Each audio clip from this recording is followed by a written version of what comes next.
to just leaving it for whoever came along. If it is still there, you can take one of the purses. A few people goggled when Noy Torvald's coach pulled up in front of Rhonda Mercura's shop, drawn by a team of four, with chests strapped to the roof and a saddled horse tied on behind. Noy had lost everything when the trade with Tarabon collapsed. He was scraping a living doing odd jobs for Widow Terran now. No one in the street had ever seen the coachman before, a tall, leathery fellow with long white mustaches and cold, imperious eyes, or the dark, hard-faced footman in a Tarabonner hat, who jumped down nimbly to open the coach door.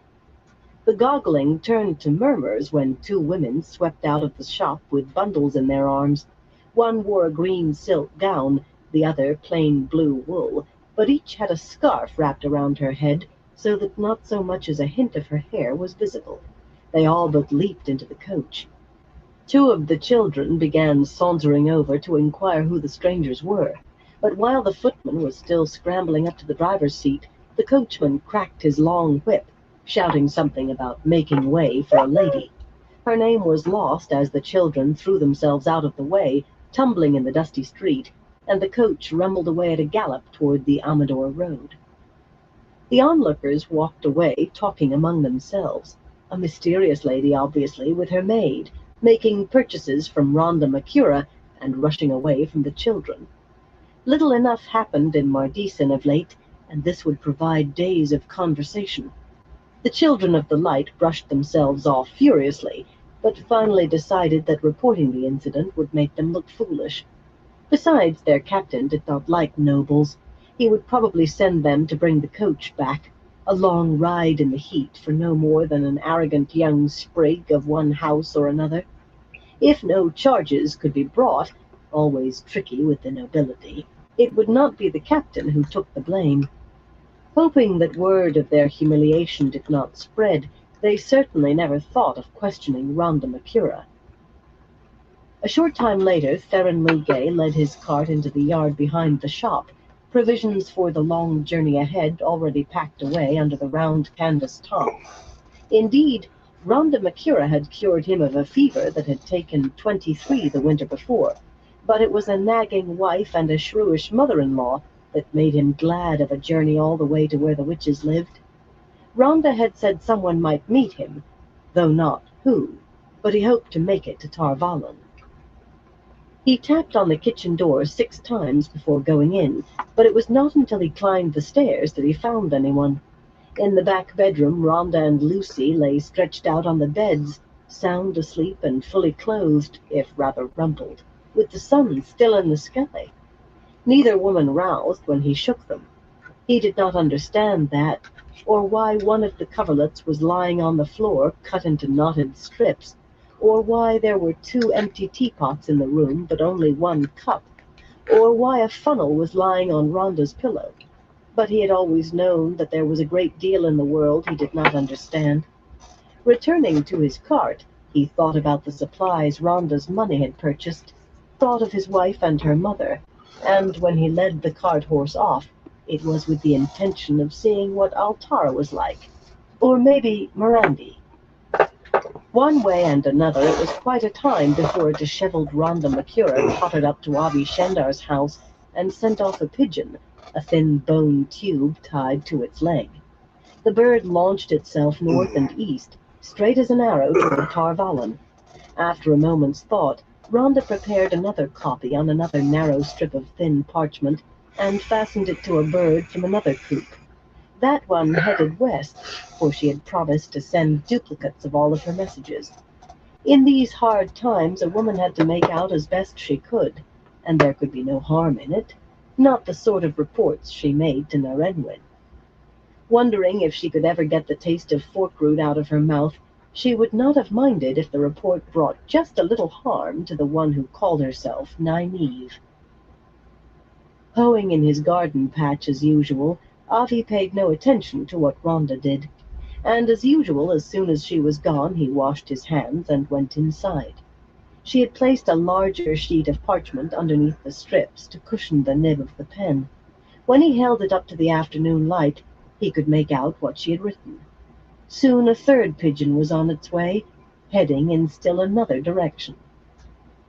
Chapter 11. The Nine-Horse Hitch.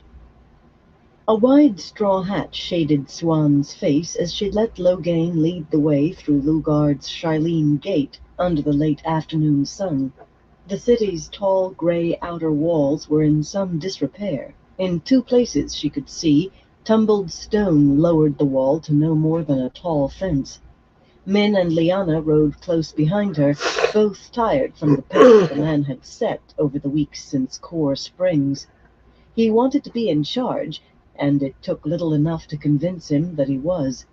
If he said when they started of a morning, when and where they stopped of a night, if he kept the money, even if he expected them to serve his meals as well as cook them, it was of little account to her. All in all, she felt sorry for him. He had no idea what she planned for him. A big fish on the hook to catch a bigger, she thought grimly. In name, Lugard was the capital of Morandi, the seat of King Roedran. But lords in Morandi spoke the words of fealty, then refused to pay their taxes, or do much of anything else that Roedran wanted, and the people did the same. Morandi was a nation in name only, the people barely held together by supposed allegiance to the king or queen. The throne changed hands at sometimes short intervals, and fear that Andor or Ilian might snap them up if they did not hold together in some fashion. Stone walls crisscrossed the city, most in a worse state than the outer bastions, for Lugard had grown haphazardly over the centuries, and more than once had actually been divided among feuding nobles. It was a dirty city, many of the broad streets unpaved, and all of them dusty. Men in high-crowned hats and aproned women in skirts that showed their ankles dodged between merchants' lumbering trains, while children played in wagon ruts. Trade kept Lugard alive. Trade up from Ilian and Ebudar, from Gialdan to the west and Andor to the north. Large, bare patches of ground through the city held wagons parked wheel to wheel, many heavy-laden under strapped-down canvas covers, others empty and awaiting freight. Inns lined the main streets, along with horse lots and stables, nearly outnumbering the gray stone houses or shops, all roofed with tiles in blue or red or purple or green. Dust and noise filled the air, clanging from the smithies, the rumble of wagons and curses of the drivers, boisterous laughter from the inns. The sun baked Lugard as it slid toward the horizon, and the air felt as though it might never rain again. When Logain finally turned into a stable yard and dismounted behind a green-roofed inn called the Nine-Horse Hitch, Swan clambered down from Bella gratefully and gave the shaggy mare a doubtful pat on the nose, wary of teeth. In her view, sitting on the back of an animal was no way to travel. A boat went as you turned the rudder. A horse might decide to think for itself. Boats never bit either. Bella had not so far, but she could. At least those awful first days of stiffness were gone, when she was sure Liana and Min were grinning behind her back as she hobbled about in the evening camp. After a day in the saddle, she still felt as if she had been thoroughly beaten, but she managed to hide it. As soon as Logain began bargaining with the stableman, a lanky, freckled old fellow in a leather vest and no shirt, Swan sidled close to Liana. "If you want to practice your wiles," she said softly, "practice them on Dalin the next hour." Liana gave her a dubious look. She had dabbled in smiles and glances at some of the villages since Core Springs, but Logain had gotten no more than a flat look, then sighed and nodded. Taking a deep breath, she glided forward in that startling, sinuous way, leading her arch-necked gray and already smiling at Logain. Swan could not see how she did that. It was as if some of her bones were no longer rigid. How's everybody doing out Moving there over to today? Min, she spoke just as quietly again. "The instant Dalin is done with the story, tell him you are going to join me inside. Then hurry ahead, and stay away from him and Amena until I come back." From the noise roaring out of the inn, the crowd inside was big enough to hide an army, surely big enough to hide the absence of one woman. Min got that mulish look about her eyes and opened her mouth, no doubt to demand why. Swan forestalled her. Just do it, Serella, or I'll let you add cleaning his boots to handing him his plate. The stubborn look remained, but Min gave a sullen nod. Pushing Bella's reins into the other woman's hands, Swan hurried out of the stable yard and started down the street in what she hoped was the right direction. She did not want to have to search the entire city, not in this heat and dust. Heavy wagons behind teams of 6 or 8 or even 10 filled the streets, drivers cracking long whips and cursing equally at the horses and at the people who darted between the wagons. Roughly dressed men mingling through the crowds in long wagon drivers' coats sometimes directed laughing invitations at women who passed them. The women who wore colorful aprons, sometimes striped, their heads wrapped in bright scarves, walked on with eyes straight ahead, as though they did not hear. Women without aprons, hair hanging loose around their shoulders, and skirts sometimes ending a foot or more clear of the ground, often shouted back even ruder replies. Swan gave a start when she realized that some of the men's suggestions were aimed at her. They did not make her angry. She really could not apply them to herself in her own mind, only startled. She was still not used to the changes in her, that men might find her attractive. Her reflection in the filthy window of a tailor's shop caught her eye, not much more than a murky image of a fair-skinned girl under a straw hat. She was young, not just young appearing, as far as she could tell, but young, not much older than Min, a girl, in truth, from the vantage of the years she had actually lived. An advantage to having been stilled, she told herself. She had met women who would pay any price to lose 15 or 20 years. Some might even consider her price a fair bargain. She often found herself listing such advantages, perhaps trying to convince herself they were real. Freed from the 3 oaths, she could lie at need, for one thing, and her own Hey, father would Caucasian not have Sasquatch, recognized how you her. doing, bro? She did not really like what she had as a young woman. The changes Hope you're doing maturity had well. made were still there, but Hope softened into everyone's doing youth. well out there. Coldly objective, she thought she might be somewhat prettier than she had been as a girl. Pretty was the best that had ever been said of her. Handsome had been the more usual compliment. She could not connect that face to her, to Suan Sanche. Only inside was she still the same, her mind yet held all its knowledge. There, in her head, she was still herself. Some of the inns and taverns in Lugard had names like the Farrier's Hammer, or the Dancing Bear, or the Silver Pig, often with garish signs painted to match. Others had names that should not have been allowed, the mildest of that sort being the Domani Wench's Kiss, with a painting of a coppery-skinned woman, bare to the waist, with her lips puckered. Swan wondered what Liana would make of that, but the way the woman was now, it might only give her notions. At last, on a side street just as wide as the main, just beyond a gateless opening in one of the collapsing inner walls, she found the inn she wanted. 3 stories of rough gray stone, topped with purple roof tiles. The sign over the door had an improbably voluptuous woman wearing only her hair, arranged to hide as little as possible, astride a bare-backed horse, and a name that she skipped over as soon as she recognized it. Inside, the common room was blue with pipe smoke, packed with raucous men drinking and laughing, trying to pinch serving men, who dodged as best they could with long-suffering smiles. Barely audible over the babble, a zither and a flute accompanied a young woman singing and dancing on a table at one end of the long room. Occasionally the singer swirled her skirts high enough to show nearly the whole length of her bare legs.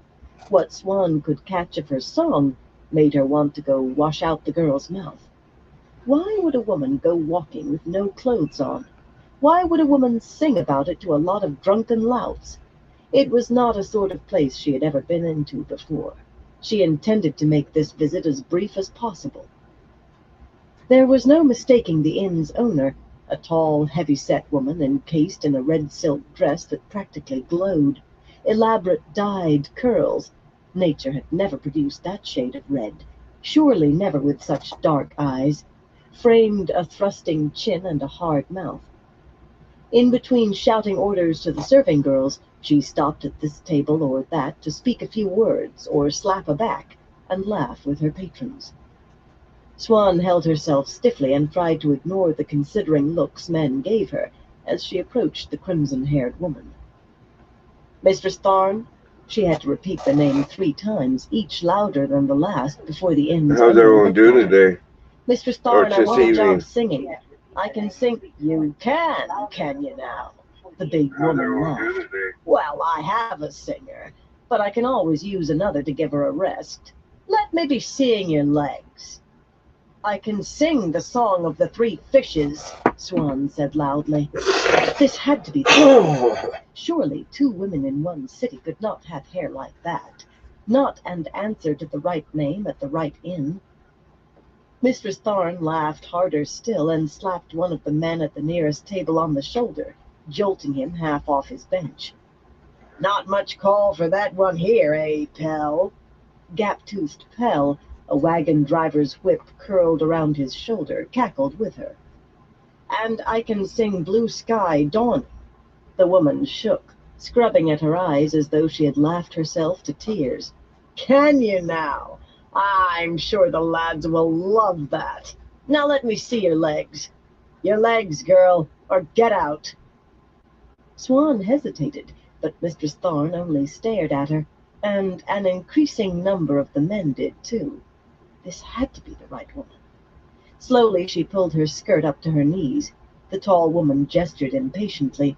Closing her eyes, Swan gathered more and more of her skirt in her hands. She felt her face growing redder by the inch. A modest one, Mistress Thorne chortled. Well, if those songs are the extent of your knowledge, you'd better have legs to make a man fall on his face. Can't tell till we get those woolen stockings off her, eh, pal? Well, come on with me. Maybe I have a voice anyway, but I can't hear it in here. Come on, girl. Hustle your rump. Swan's eyes snapped open, blazing, but the big woman was already striding toward the back of the common room. Backbone like an iron rod, Swan let her skirts fall and followed, trying to ignore the guffaws and lewd suggestions directed at her. Her face was stone, but inside worry warred with anger. Before being raised to the Amerlin seat, she had run the Blue Aja's network of eyes and ears. Some had also been her own personal listeners, both then and later. She might no longer be Amerlin, or even Aes Sedai, but she still knew all of those agents. Duranda Tharn had already been serving the Blue when she took over the network, a woman whose information was always timely.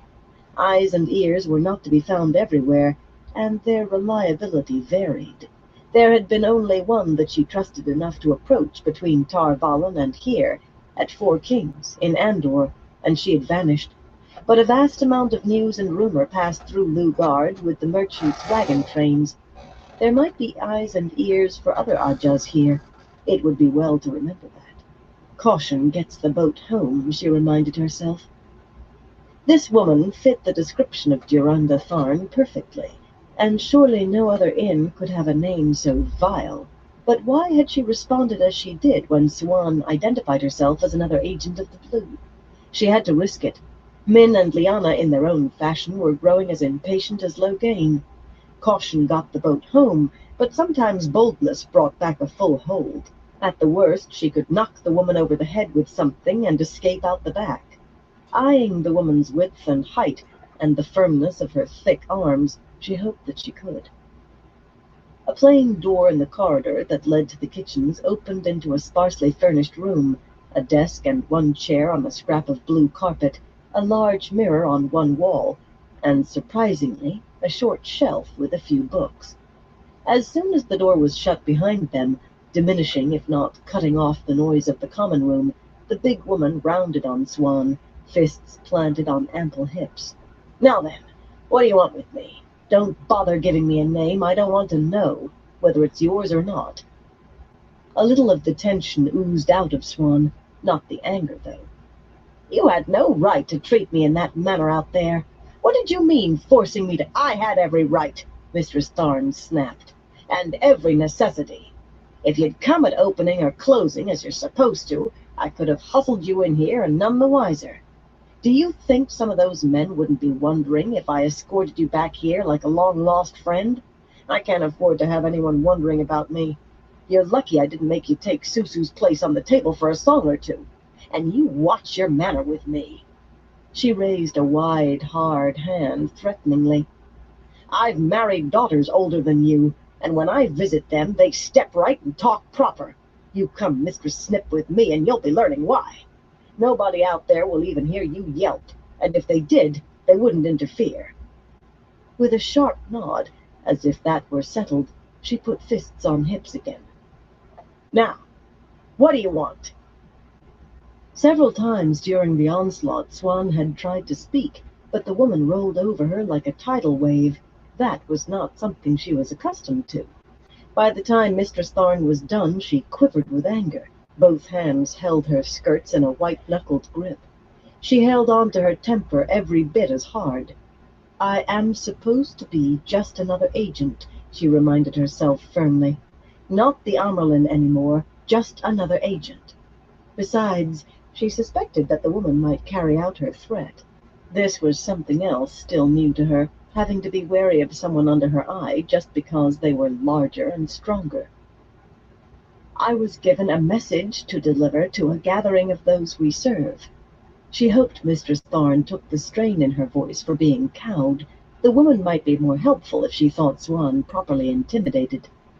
They were not where I was told to find them. I can only hope you know something to help me find them. Folding her arms under a massive bosom, Mistress Thorne studied her. Know how to hold your temper when it suits, eh? Good. What's happened in the tower? And don't try denying you come from there, my fine haughty wench. Your message has courier writ large all over it, and you never got that snooty matter in a village. Swan drew a deep breath before answering. Swan's Sanche has been stilled. Her voice did not even tremble. She was proud of that. Elida Arroyhan is the new Amerlin. She could not keep a hint of bite out of that, however. Mistress Thorne's face showed no reaction. Well, that explains some of the orders I've gotten. Some of them, maybe. Stilled her, did they? I thought she'd be Amerlin forever. I saw her once a few years ago in Camelin, at a distance. She looked like she could chew harness straps for breakfast.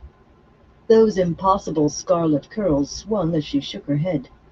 Well, done's done. The Ajahs have split, haven't they? Only one thing that fits. My orders and the old buzzard stilled. The tower's broken and the blues are running. Swan ground her teeth. She tried telling herself the woman was loyal to the Blue Ajah, not to her personally, but it did not help.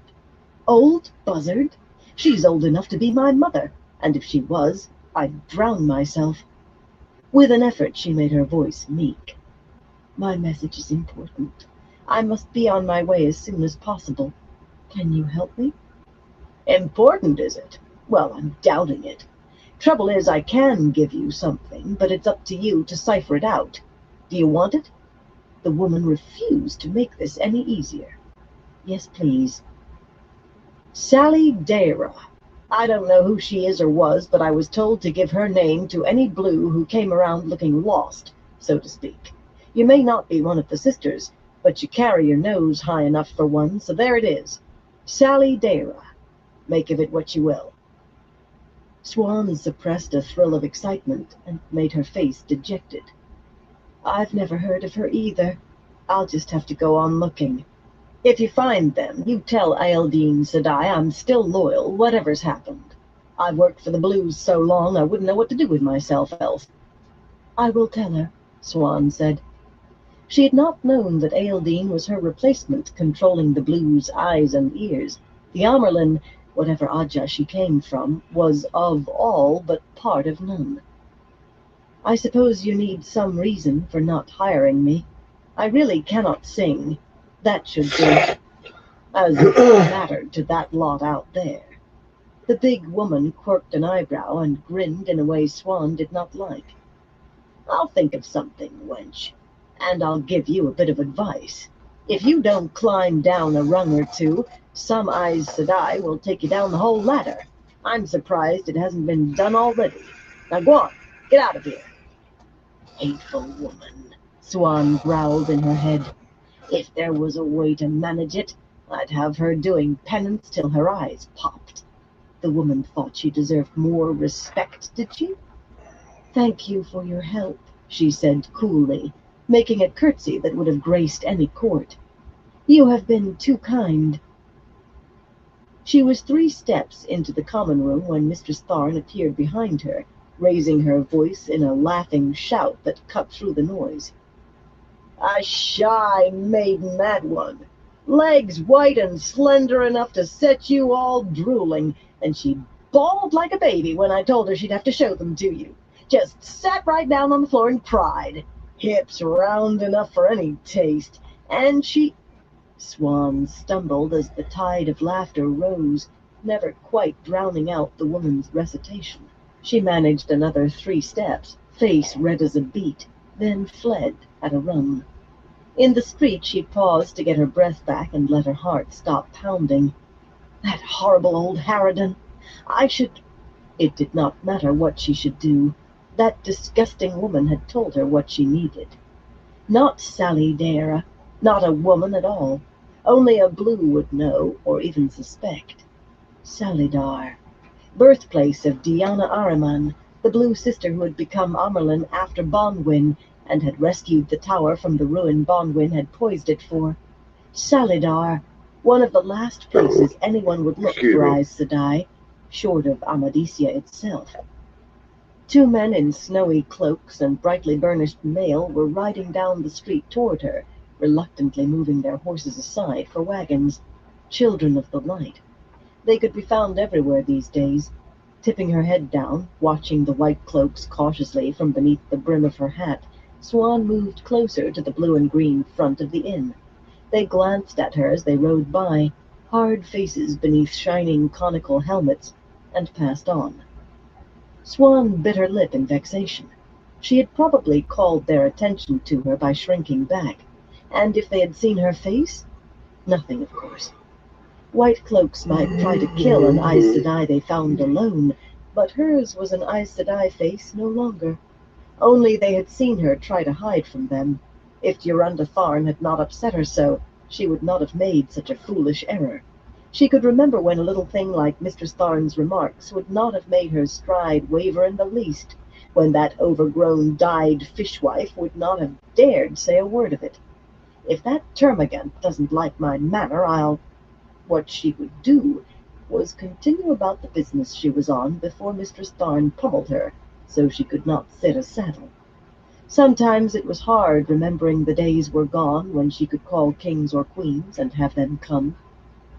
Striding down the street, she glared so hard that some of the wagon drivers bit back the comments they had been going to make to a pretty young woman alone. Some of them did. Min sat on a bench against the wall of the crowded common room in the 9-horse hitch, watching a table surrounded by standing men, some with coiled drivers' whips, others wearing the swords that marked them merchants' guards. 6 more sat shoulder to shoulder around the table. She could just make out Loghain and Lyanna sitting on the far side. He wore a disgruntled frown. The other men hung on Lyanna's every smiling word. The air was thick with pipe smoke, and full of chatter that nearly drowned the music of flute and tambour, and the singing of a girl dancing on a table between the stone fireplaces.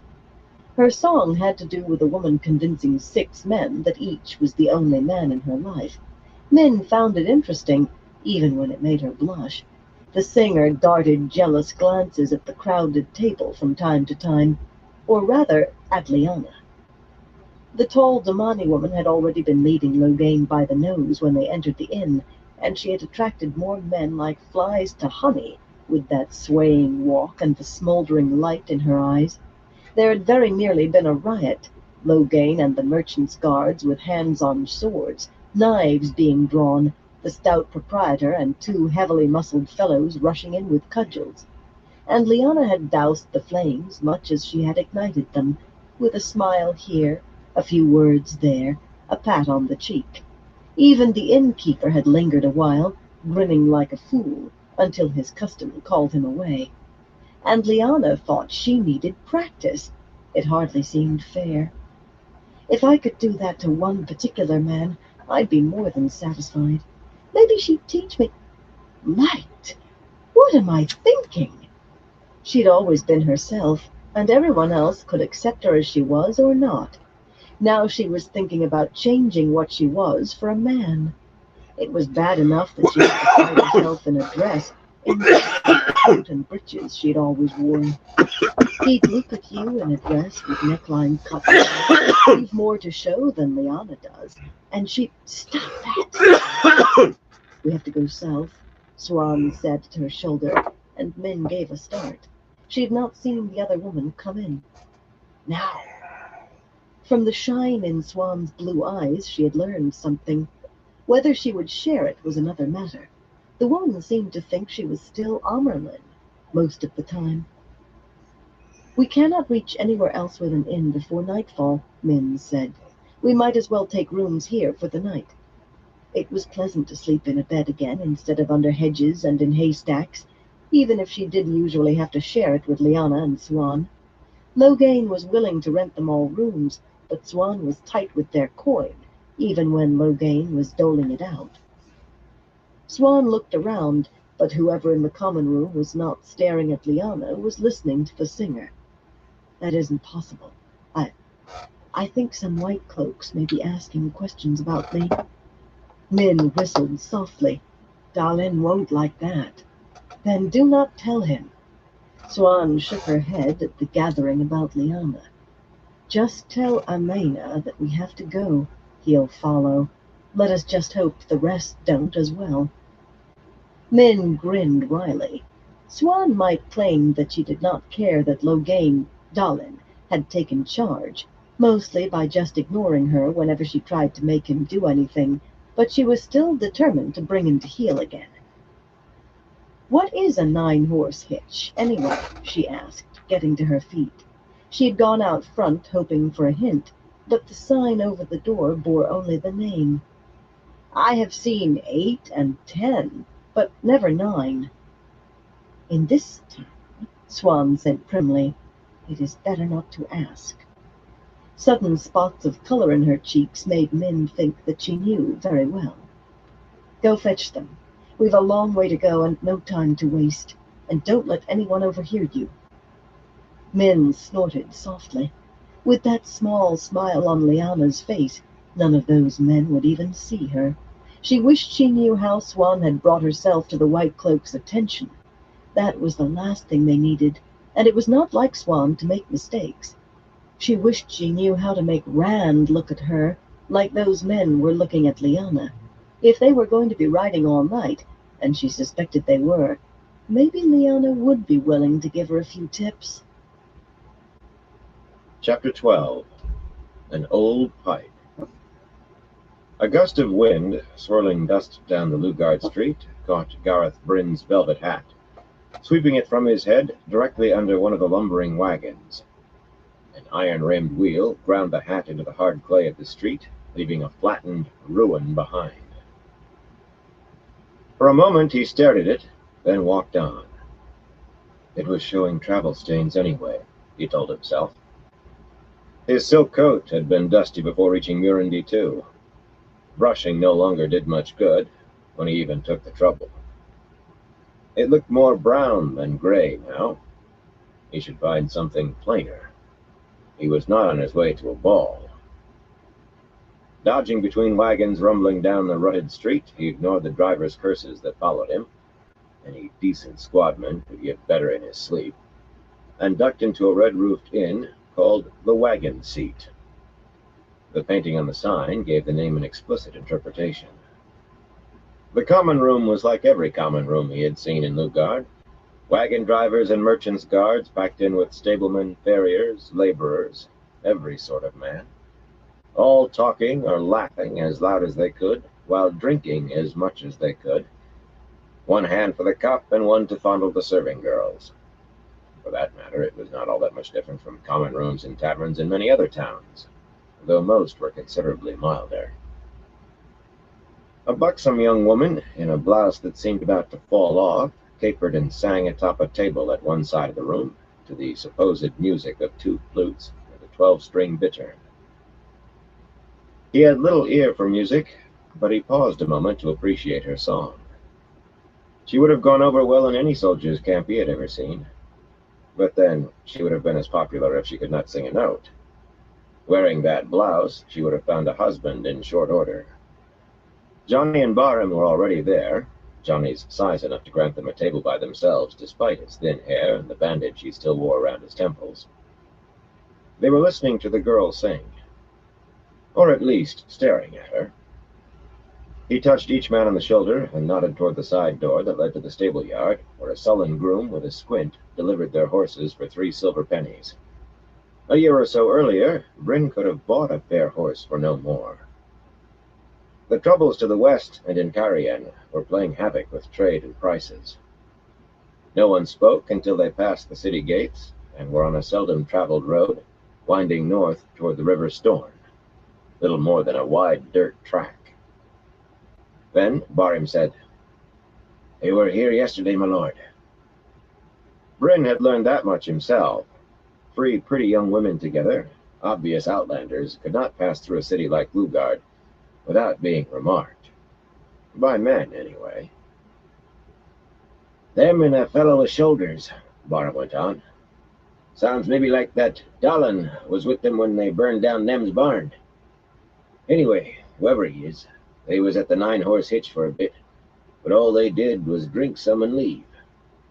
That Domani girl the lads was telling me about, she nearly kicked up a fuss, flashing her smile and swaying about, but then she calmed everything down again the same way.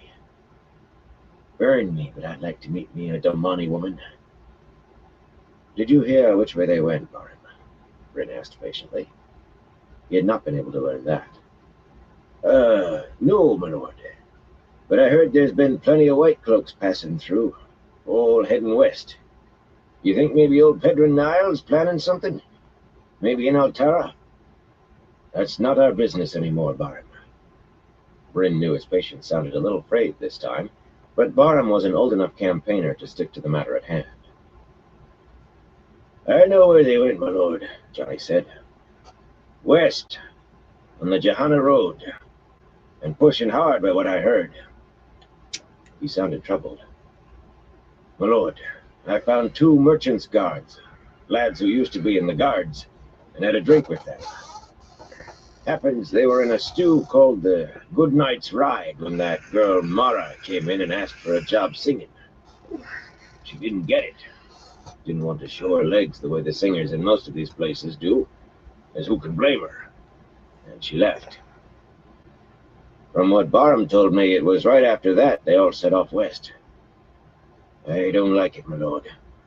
She isn't the kind of girl to want a job in a place like that.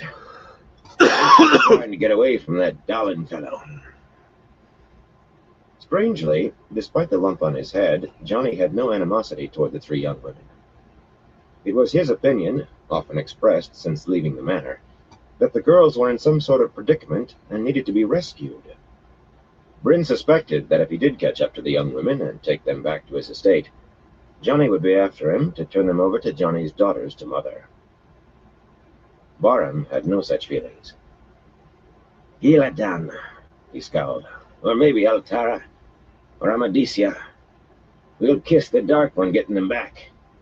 Hardly seems worth the annoyance for a barn and some cows." Bryn said nothing. They had followed the girl this far, and Murundi was a bad place for Anderman. Too many border troubles over too many years. Only a fool would chase into Murundi after an Oathbreaker's eyes. How much bigger a fool to follow halfway across the world? "Those lads I talked to," Johnny said diffidently. "My lord, it seems a lot of the old lads who served under you are being sent off." Emboldened by Bryn's silence, he went on. "Lots of new fellows in. Lots. Those lads said at least 4 or 5 for everyone told he wasn't wanted anymore. The sort that like to cause trouble more than stop it." There's some calling themselves the White Lions who only answer to this Gabriel. He spat to show what he thought of that. And a bunch more, not part of the guards at all. Not house levies. Near as they could say, Gabriel's got 10 times as many men under arms as there are guards. They've all sworn to the throne D-Man, how you doing, bro? To the Queen. That's no longer our business. I'm not doing too bad. Said curtly. Barham had his tongue stuffed into his cheek, the way he always did when he knew something he either did not How want to you tell, been doing? or was not sure was important enough. What is it, Barham? Out with it, man. The leather-faced fellow stared at him in amazement. Barham had never figured out how Bryn knew he was holding back. Well, my lord, some of the folks I talked to said some of those white cloaks yesterday was asking questions about a girl. Sounds like that Mara. Wanted to know who she was, where she went, like that. I heard they get real interested when they learned she was gone. If they're after her, Nice. she could be hanged before we ever find her. I'm about If they to have to go to the trouble of chasing her down, at least they might not ask too many questions begin about whether she's really a my doctor 100-meter or ones, whatever it is they're or after at least her prep for. it. I gotta get all the beads separated and whatnot, White and cloaks. then What would yeah, the get the children of Orion area want with Mara? arranged He for would it. never believe she was a dark friend. But then he had seen a baby-faced young fellow hanged in I'm not Canada. looking forward A to dark friend separating who all had the been teaching children in the beads. streets about the glories of the Dark One. I know The that. great Lord of the Dark, he had called it. Hell yeah, D-Man, The that's lad good had to killed hear. 9 of them in 3 years, as near as could be discovered, when they looked like turning him in. No, that girl is no dark friend, and I'll stake my life on it.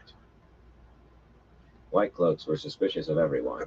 If they took it into their heads that she had fled them, he grew his father to his hand. The big-nosed bag was not flashy, but he had endured. The other 2 caught up soon, and they kept their mouths shut, seeing the mood he was in. 2 miles or so from Lugard, he turned off into open Leatherby. The rest of his men had made a temporary camp here, in a clear space under thick, spreading oak limbs. Several small, smokeless fires were burning. They would take any opportunity to brew up some tea. Some were dozing. Sleep was another thing an old soldier never missed a chance to snatch. Those awake kicked the rest out of their naps, and they all looked up at him. For a moment, he sat his saddle, studying them. Gray hair and bald heads and age-creased faces. Still hard and fit. He had been a fool to risk bringing them into Murundi just because he had to know why a woman had broken an oath. And maybe with white cloaks after them. No telling how far or how long from home before it was done. Excuse me. If he turned back now, they would have gone more than a month before they saw Core Springs again. If he went on, there was no guarantee the chase would stop short of the Arth Ocean. He should be taking these men and himself home. He had no call to ask them to try snatching those girls out of White Cloak hands. He could leave Mara to White Cloak justice. We will be heading west, he announced, and immediately there was a scramble of dousing fires with the tea and fastening pots to at least be started on the separating of the beads, hopefully tomorrow. I mean to catch them in Altara if I can. But if not, there's no telling where they'll lead us. You could see Johanna or Amador or Abu Dar before we're done. He affected a laugh. You'll find out how tough you are if we reach Abu Dar. They've taverns there where the barmaids skin Ilianas for dinner and spit white cloaks for sport. They laughed harder than the jest was worth. We won't worry with you along, my lord, Thad cackled, stuffing his tin cup into his saddlebags. His face was wrinkled like crumpled leather. Why, I hear you had a run-in with the Amerlin herself once, and Jar Sylvan kicked him on the ankle, and he rounded on the younger man, gray-haired but still younger, with a clenched fist. Why'd you do that, Sylvan?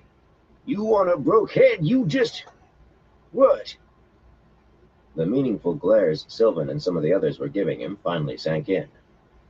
Oh, Oh, yes. He buried himself in checking the girth straps on his saddle, but no one was laughing anymore. Bryn forced his face to relax from stoniness. It was time he put the past in the past.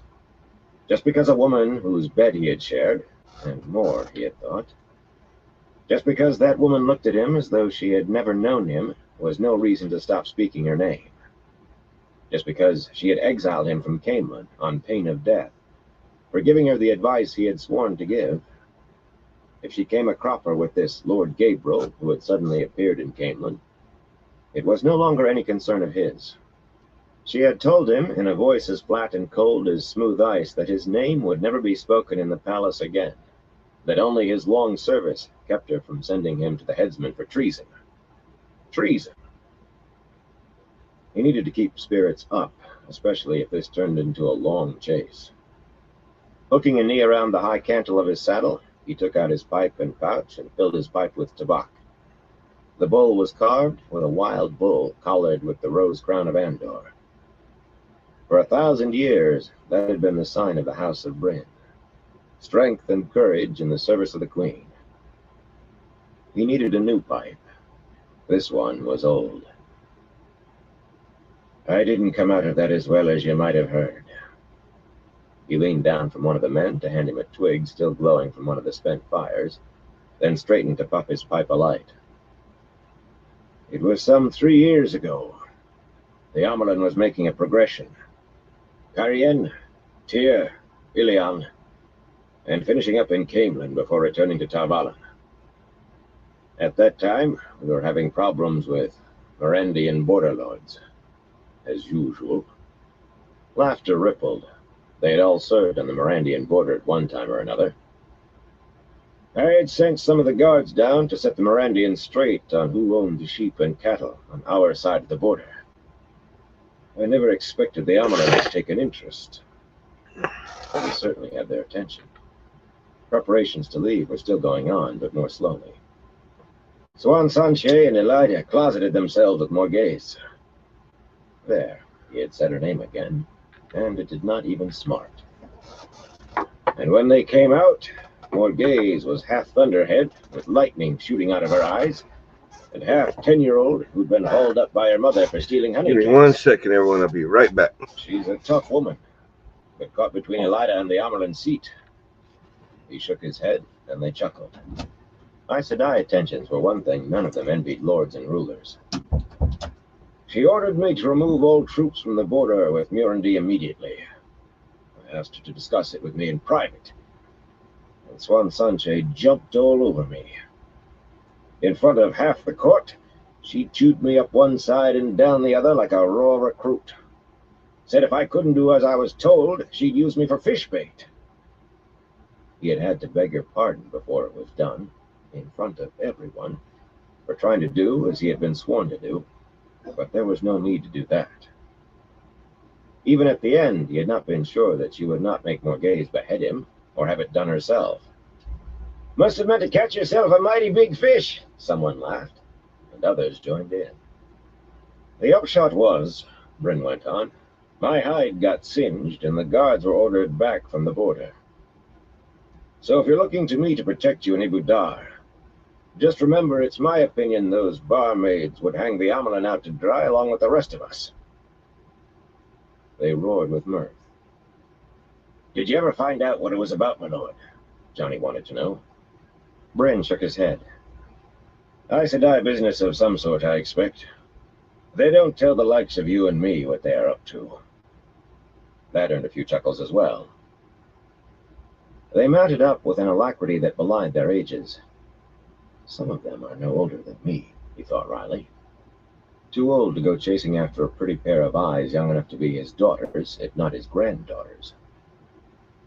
I only want to know why she broke oath, he told himself firmly.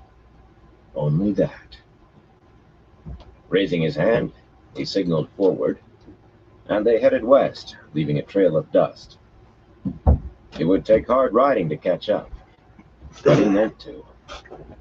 In Abu Dar, or the Pit of Doom, he would find them. Chapter 13. A small room in Sienda. Elaine held herself against the swaying of the coach on its leather hinges, trying to ignore Nynaeve's sour face across from her. The curtains were drawn back, despite a sprinkling of dust that sometimes whipped through the windows. The breeze blew away some of the late afternoon heat. Rolling forested hills streamed past, the woods occasionally broken by short stretches of farmland. A lord's manor, in the fashion of Amadisia, topped one of the hills a few miles from the road, a huge stone foundation 50 feet high, with an elaborate wooden structure atop that, all Are you ornate gonna go live balconies tonight, and D-Man? red-tiled roofs. Once it all would have been stone, but many years had passed since a lord needed a fortress in Amadisia, and the king's law now required the wooden construction. No rebel lord would be able to hold out against the king for long. Of course, the children of the light were exempted from that law. They were immune to a number of Amadisian laws. She had had to learn something of the laws and When I customs of start other that countries from 100 the time she was centimeters a one, I child. might have to actually start live Cleared streaming that one. fields dotted the distant hills, too, like brown patches on a mostly green cloth, the men working them seeming ants. Everything looked dry. One bolt of lightning would set a fire that could burn It for might not be very days. long But streams just lightning meant because rain, and where the I'm going to few be doing clouds in the it's our sky were kitchen too high table, and and our thin for kitchen that. table's kind of low. Idly she So I'm going wondered to whether be she could make it hunched rain. over a lot. She had learned considerable control over weather. Still, it was very difficult if you had to begin with nothing. "Is my lady bored?" Nynaeve asked acidly. "The way my lady is staring at the countryside, down my lady's nose, I think my lady must want to travel faster." Reaching back over her head, she pushed open a small flap and shouted, "More speed, Tom! Don't argue with me. You hold your Excuse tongue me. too, Jewelin thief catcher. I said more speed." The wooden flap banged down, and Nynaeve could still hear Tom muttering loudly. Cursing, very likely. Nynaeve had been barking at the men all day. A moment later his whip cracked, and the coach racketed ahead even faster, rocking so hard that both women bounced on the golden-colored silk seats. The silk had been thoroughly dusted when Tom bought the vehicle, but the padding had long since gone hard. Yet, jounced about as she was, the set of Nynaeve's jaw said she would not ask Tom to slow again right after ordering him to go faster. "Please, Nynaeve," Elaine said. The other woman cut her off. "Is my lady uncomfortable? I know ladies are used to comfort, the sort of thing a poor maid wouldn't know about, but surely my lady wants to make the next town before dark, so my lady's maid can serve my lady's supper and turn down my lady's bed." Her teeth clicked shut as the seat coming up met her coming down, and she glowered at Elaine as though it were her fault. Elaine sighed heavily. Nynaeve had seen the point back in Mardisen. A lady never traveled without a maid, and two ladies would probably have a pair. Unless they put Tom or Jewelin in a dress, that meant one of them. Nynaeve had seen that Elaine knew more of how ladies behaved. She had put it very gently, and Nynaeve usually knew sense when she heard it. Usually, but that was back in Mistress Mercura's shop, after they had filled the two women with their own horrible concoction. Leaving Mardisen, they had traveled hard until midnight to reach a small village with an inn, where they had roused the innkeeper from his bed to rent 2 cramped rooms with narrow beds, waking before first light yesterday to push on, skirting around Amador by a few miles. Neither of them would be taken for anything but what they claimed on sight, but neither felt comfortable about passing through a great city full of white cloaks. The Fortress of the Light was in Amador. Elaine had heard it said that the king reigned in Amador, but Padrone Niall ruled. The trouble had started last night at a place called Bellon, on a muddy stream grandly named the Gaian River, some 20 miles or so beyond the capital. The Bellon Ford Inn was larger than the first, and Mistress Alfara, the innkeeper, offered the Lady Morellin a private dining room, which Elaine could not very well refuse. Mistress Alfara had been sure that only the Lady Morellin's maid, Nana, would know how to serve her properly. Ladies did require everything just so, the woman said, as well they should, and her girls were simply not used to ladies. Nana would know exactly how the Lady Morellin wanted her bed turned down, and would prepare her a nice bath after a hot day of travel. The list of things that Nana would do exactly right for her mistress had been endless. Elaine was not sure whether Amadisian nobility expected such, or Mistress Alfara was just getting work out of an outlander's servant. She had tried to spare Nynaeve, but the woman had been as full of "as you wish" and "my lady is most particular" as the innkeeper. She would have seemed a fool, or at least odd, to press it. They were trying to avoid attracting undue attention. As long as they had been in Bellon, Nynaeve had acted the perfect lady's maid in public. In private was another matter. Elaine wished the woman would just revert to herself instead of bludgeoning her with a lady's maid from the Blight. Apologies had been met with, "My lady is too kind," or simply ignored. "I will not apologize again," she thought for the 50th time. "Not for what was not my fault." "I've been thinking, Nynaeve." Gripping a hanging strap, she felt like the ball in the children's game called Bounce in Andor, where you tried to keep a colorful wooden ball bouncing up and down on a paddle. She would not ask for the coach to be slowed, though. She could stand it as long as Nynaeve did. The woman was so stubborn. "I want to reach Tar Valon and find out what is going on, but my lady has been thinking. My lady must have a headache from all that effort. I will make my lady a nice tea of sheep's tongue root and red daisy as soon as—" "Be quiet, Nana," Elaine said, calmly but firmly. It was her very best imitation of her mother. Nynaeve's jaw dropped. "If you pull that braid at me, you can ride on the roof with the baggage." Nynaeve made a strangled sound, trying so hard to talk that nothing came out. Quite satisfactory. "Sometimes you seem to think I am still a child, but you are the one behaving like a child. I did not ask you to wash my back, but I would have had to wrestle to stop you. I did offer to scrub yours in turn, remember? And I offered to sleep in the trundle bed, but you climbed in and wouldn't get out. Stop sulking. If you like, I will be the maid at the next inn." It would probably be a disaster. Nynaeve would shout at Tom in public, or box someone's ears, but anything for a little peace. "We can stop right now and change in the trees." "We chose the gowns to fit you," the other woman muttered after a moment. Pushing the flap open again, she shouted, "Slow down! Are you trying to kill us? Fool men!" There was dead silence from above as the coach's speed diminished to something much more reasonable, but Elaine would have wagered the two men were talking. She straightened her hair as best she could without a mirror. It was still startling to see those glistening black tresses when she did look in one. The green silk was going to need a thorough brushing itself. "What was it you were thinking, Elaine?" Nynaeve asked. Crimson stained her cheeks. At least she knew that Elaine was right, but backing down was very likely as much apology as she would ever give. "We are rushing back to Tar Valon, but do we really have any idea what awaits us in the tower? If the Amyrlin truly did give those orders, I do not really believe it, and I cannot understand it, but I do not intend to walk into the tower until I do. A fool puts her hand into a hollow tree without finding out what's inside first." "A wise woman, Leni," Nynaeve said. "We may learn more if I see another bunch of yellow flowers hanging upside down, but until then I think we should behave as though the Black Ajah itself has control of the tower." "Mistress Makira will have sent off another pigeon to Narenwin by now, with descriptions of this coach, and the dresses we took, and most likely Tom and Jewelin, too. It cannot be helped. This would not have happened if we had dawdled across Tarabon. We should have taken it." Elaine at her accusatory tone, and Nynaeve had the grace to blush again. "Well, done is done. No, Swan Sanche. The Grain can ask her if—" The coach lurched to a halt, throwing Elaine forward on top of Nynaeve. She could hear horses screaming and thrashing as she frantically untangled herself, Nynaeve pushing her off as well. Embracing Saidar, she put her head out of the window and released it again in relief. Here was something of a sort that she had seen pass through Camelin more than once.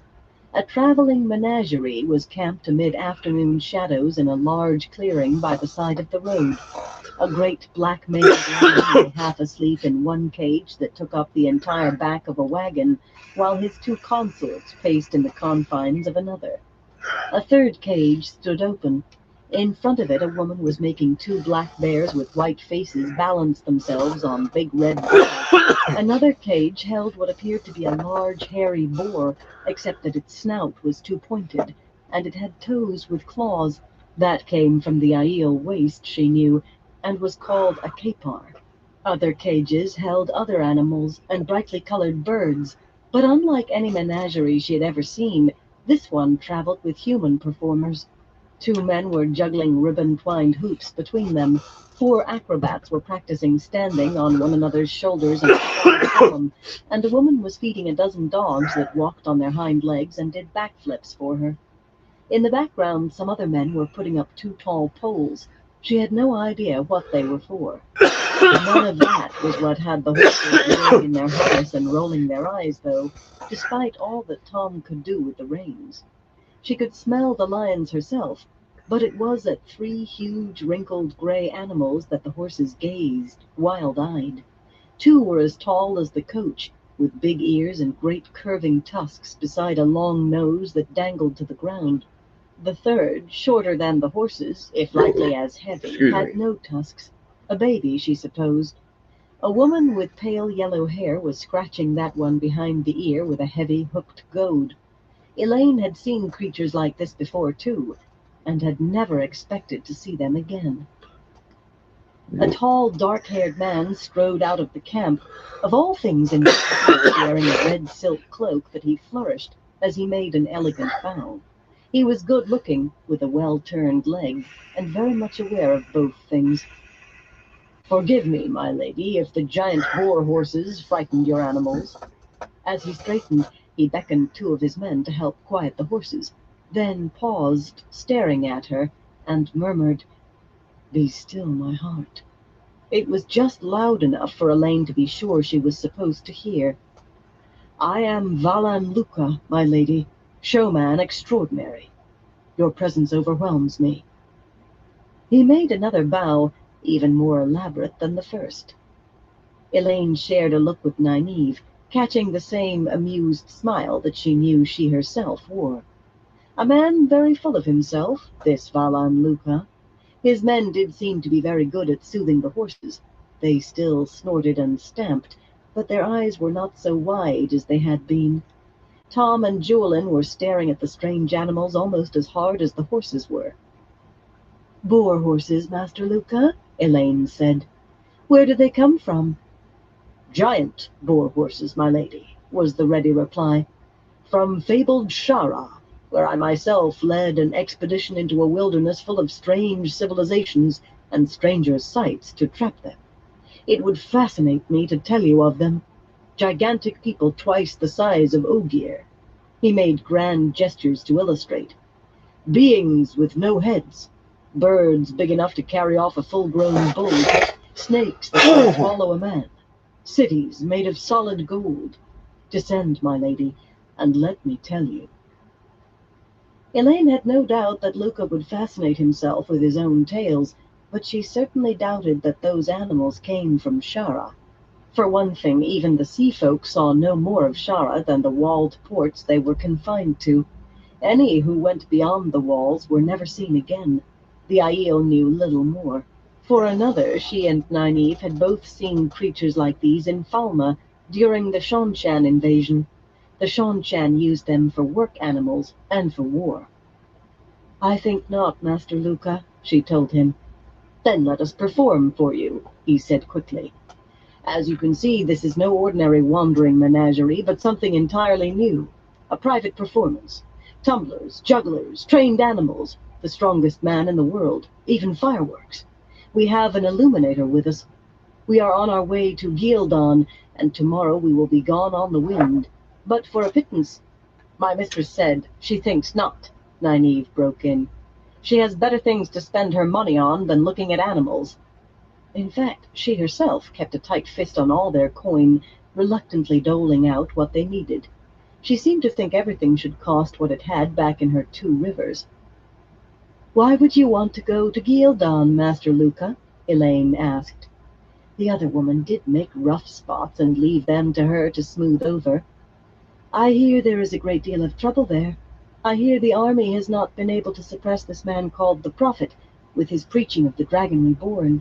Surely you do not want to travel into riots. Greatly exaggerated, my lady, greatly exaggerated. Where there are crowds, people want to be entertained. And where people want to be entertained, my show is always welcome. Luca hesitated, then stepped closer to the coach.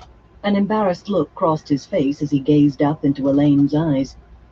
My lady, the truth of the matter is that you would do me a very great favor by allowing me to perform for you. The fact is that one of the boar horses caused a little trouble in the next town up the road. It was an accident, he added hastily. I assure you, they are gentle creatures, not dangerous at all. But not only are the people of Sienda unwilling to let me put on a show, or even come to one here, well, it took all of my coin to pay for the damages, and the fines. He winced. Especially the fines. If you allowed me to entertain you, for a trifle truly, I would name you as patroness of my show wherever we go across the world, spreading the fame of your generosity, my lady. Morellin, she said. The Lady Morellin of House Samared. With her new hair, she could pass for Kyrianan. She had no time to see his show, as much as she would have enjoyed it another time, and she told him so, adding, But I will help you a little if you have no money. Give him something, Nana, to help him on his way to Gildan. The last thing she wanted was him spreading her fame, but helping the poor and those in distress was a duty she would not slight when she had the means, even in a foreign land. Grumbling, Nynaeve dug a purse out of her belt pouch and dipped into it. She leaned out of the coach enough to press Luca's hand around what she gave him.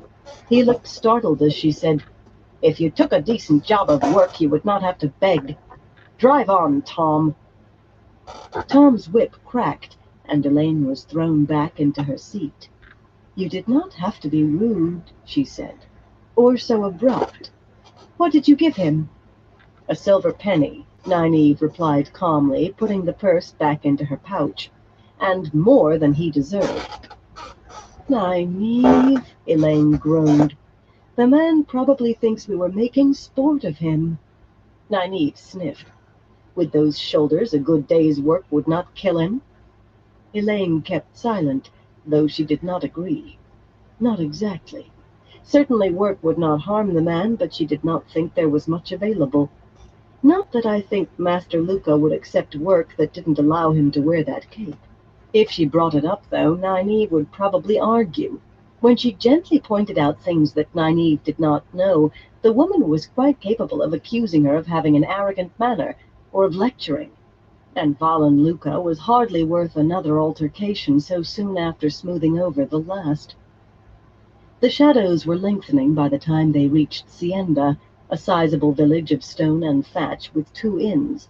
The first, the King's Lancer, had a gaping hole where the front door had been, and a crowd was watching workmen make repairs. Perhaps Master Luca's boar horse had not liked the sign, propped up beside the hole now, a charging soldier with lance lowered. It seemed to have been ripped down somehow. Surprisingly, there were even more white cloaks in the crowded dirt streets than back in Mardisen. Far more, and other soldiers besides. Men in mail and conical steel caps, whose blue cloaks bore the star and thistle of Amadisia. There must be garrisons nearby. The king's men and the white cloaks did not seem to like each other at all. They either brushed by as if the man wearing the wrong color did not exist, or else with challenging stares little short of drawn swords. Some of the white-cloaked men had red shepherd's crooks behind the sunbursts on their cloaks. The hand of the light, those named themselves, the hand that seeks out truth, but everyone else called them questioners. Even the other white cloaks kept clear of them. In 1 second, All in I'll all, be it right was enough back to make again. Elaine's stomach clench, but there was no more than another hour's sunlight left, if that, and that was taking into account the late summer sunset. Even driving half the night again would not guarantee another inn ahead, and driving on this late might call attention. Besides, they had reason to halt early today. She exchanged looks with Nynaeve, and after a moment the other woman nodded and said, We have to stop. When the coach drew up in front of the Light of Truth, Jewelin hopped down to open the door, and Nynaeve waited with a deferential look on her face for him to hand Elaine down. She did flash Elaine a smile, though. She would not slide back into sulks. The leather scrip she slung from her shoulder appeared a bit incongruous, but not too much so, Elaine hoped. Now that Nynaeve had acquired a stock of herbs and ointments again, she did not mean to let them out of her sight. From her first sight of the inn sign, a flaring golden sun like that the children wore on their cloaks, she wished the boar-horse had taken exception to this place instead of the other. At least there was no shepherd's crook behind it. Half the men filling the common room wore snowy white cloaks, their helmets set on the tables in front of them. She took a deep breath and a firm hold on herself not to spin on her heel and leave.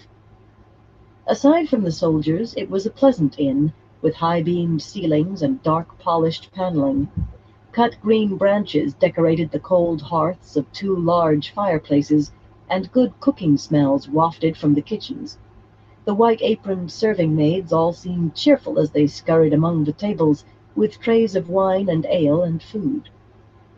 The arrival of a lady created little stir, this close to the capital, or perhaps it was because of that lord's manner. A few men looked at her, more eyed her maid with interest, though Nynaeve's stern frown when she realized they were staring at her quickly turned them back to their wine. Nynaeve seemed to think a man looking was a crime, even if he said nothing and did not leer. Given that, sometimes Elaine wondered why she did not wear less becoming clothes. She had had to work very hard to make sure that simple gray dress fit the other woman properly. Nynaeve was hopeless with a needle when it came to fine work. The innkeeper, Mistress Jaron, was a plump woman with long gray curls, a warm smile, and searching dark eyes. Elaine suspected she could spot a worn hem or a flat purse at 10 paces. They obviously passed muster, for she made a deep curtsy, spreading her gray skirts wide, and made effusive welcome, inquiring whether the lady was on her way to or from Amador. From, Elaine replied Hey, with a Justin, languid how you return. doing?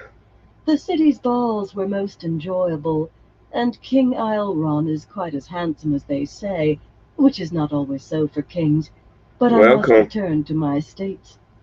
I require a room for myself and Nana, and something for my footman and driver. Thinking of Nynaeve and the trundle, she added, I must have 2 full beds. I need Nana close, and Okay. if she has only a trundle, she will keep me awake with her snoring. Nynaeve's respectful face slipped, just a fraction, thankfully, but it was quite true. She had snored terribly.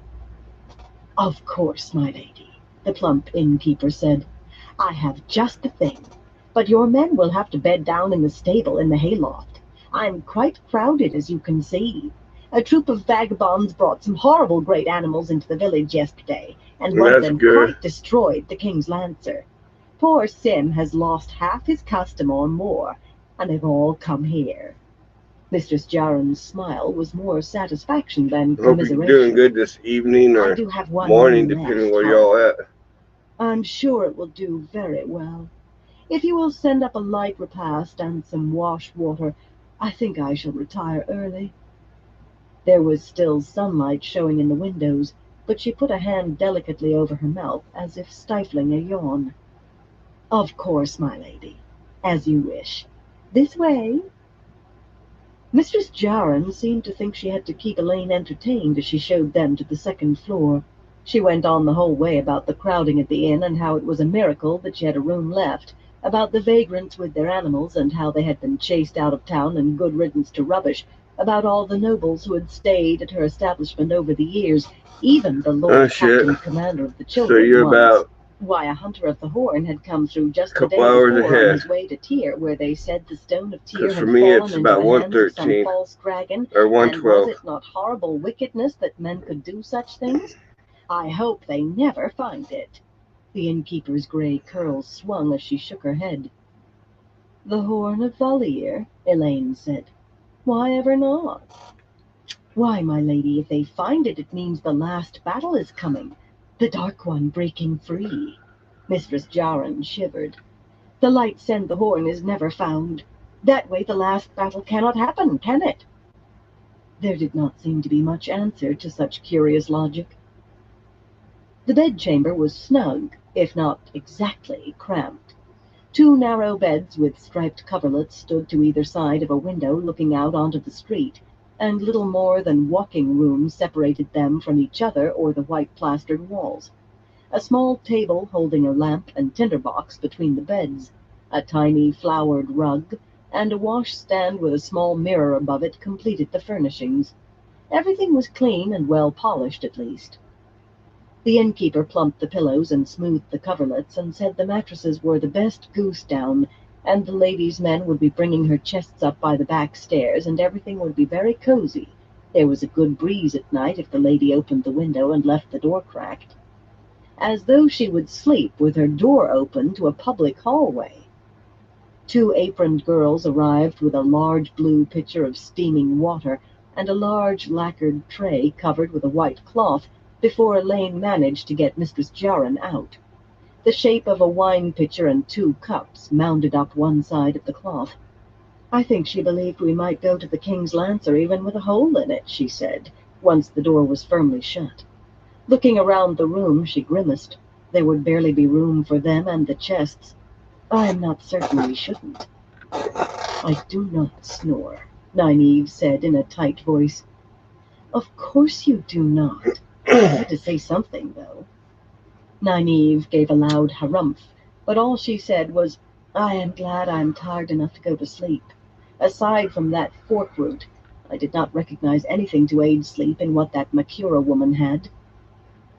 It took Tom and Jewelin 3 trips to bring the iron-bound wooden chests up, grumbling all the while, the way men did, about having to haul them up the narrow stairs at the rear of the inn. They were muttering about being made to sleep in the stables, too, when they brought in the first one between them. It had leaf-shaped hinges. The bulk of their money and valuables were in the bottom of that, including the recovered Turangrial. But one glance at the room, and they shared a look and shut their mouths. About that, at least. We're going to see what we can learn in the common room, Tom said once the last chest was jammed in. Barely enough space remained to reach the washstand. And maybe take a walk around the village, Jewelin added. Men talk when there's as much dislike as I saw in the street. That would be very good, Elaine said. They did so want to think they had more to do than haul and carry. It had been so in Tanchico, and Mardisen, of course, and might well be again, but hardly here. Do be careful not to get into any trouble with the White Cloaks now. A long-suffering look passed between them, just as if she had not seen them both with bruised and bleeding faces after jaunts for information. But she forgave them and smiled at Tom. I cannot wait to hear what you learn. In the morning, Nynaeve said firmly. She was looking away from Elaine so hard that she might as well have been glowering at her. If you disturb us before then for less than Trollocs, you'll learn the reason why. The glance that passed between the 2 men spoke volumes. It made Nynaeve's eyebrows rise sharply. But once she had reluctantly handed over a few coins, they left, agreeing to let the women sleep untroubled. If I cannot even speak to Tom, Elaine began when they were gone, but Nynaeve cut her off. I'm not having them walk in on me asleep in my shift. She was awkwardly undoing the buttons down the back of her dress. Elaine went to help her, and she said, I can manage. You get the ring out for me. With a sniff, Elaine pulled up her skirt to reach the small pocket she'd sewn to the underside. If Nynaeve wanted to be peevish, let her. She would not respond even if Nynaeve began ranting again. There were 2 rings in the pocket. She left the golden great serpent she had been given on being raised to accepted, and took out the stone ring. All flecks and stripes of red and blue and brown, it was just too large to fit a finger, and flattened and twisted besides. Odd as it seemed, the ring had only one edge. A finger drawn along that edge would circle inside and out before coming back to where it began. It was a Turangrial, and what it did was allow access to Telairan Riod, even for someone who did not have the talent that Egwene and the Aiel Dreamwalkers shared. All that was needed was to sleep with it next to your skin. Unlike the 2 Terangrial they had recovered from the Black Adja, it did not require channeling. For all Elaine knew, even a man might be able to use it. Clad only in her linen shift, Nynaeve threaded the ring onto the leather thong with Lan's signet and her own great serpent, then reknotted and hung it back around her head before lying down atop one of the beds. Carefully tucking the rings in next to her skin, she settled her head on the pillows. "Is there time before Egwene and the Wise Ones get there?" Elaine asked. "I can never reason out what hour it is in the waste." "There is time, unless she comes early, which she won't. The Wise Ones keep her on a very short leash. It will do her good in the long run. She was always headstrong." Nynaeve opened her eyes, looking right at her. At her! As if that could stand for her as well. "Remember to tell Egwene to let Rand know that I am thinking of him." She was not going to let the woman start a row. "Tell her to tell him that I love him, and only him." There. She had it out. Nynaeve rolled her eyes in what was really a most offensive way. "If you wish me to," she said dryly, snuggling herself into the pillows. As the other woman's breathing began to slow, Elaine pushed one of the chests against the door and sat on it to wait. She always hated waiting. It would serve Nynaeve right if she went down to the common room. Tom would probably still be there, and nothing. He was supposed to be her coachman. She wondered whether Nynaeve had thought of that before agreeing to be the maid. With a sigh, she leaned back against the door. She did hate waiting. Chapter 14. Meetings. The effects of the ring Terangrial did not startle Nynaeve anymore. She was in the place she had been thinking of when sleep closed in, the great chamber in Tyr called the Heart of the Stone, within the massive fortress called the Stone of Tyr. The gilded stand lamps were unlit, but pale light seemed to come from everywhere and nowhere, to simply be all around her, fading into dim shadows in the distance. At least it was not hot. It never seemed hot or cold in Tel Rhiod. Huge redstone columns ran off in every direction, the vaulted dome far above lost in dim shadows, along with more golden lamps hanging on golden chains. The pale floorstones beneath her feet were worn. The High Lords of Tyr had come to this chamber, in the waking world, of course, only when their law and custom demanded. But they had come ever since the breaking of the world. Centered beneath the dome was Kalendor, apparently a glittering sword made of crystal, driven half its length into the stone of the floor, just as Rand had left it. She did not go near Kalendor. Rand claimed to have woven traps around it with Sidene, traps that no woman could see. She expected they would be nasty.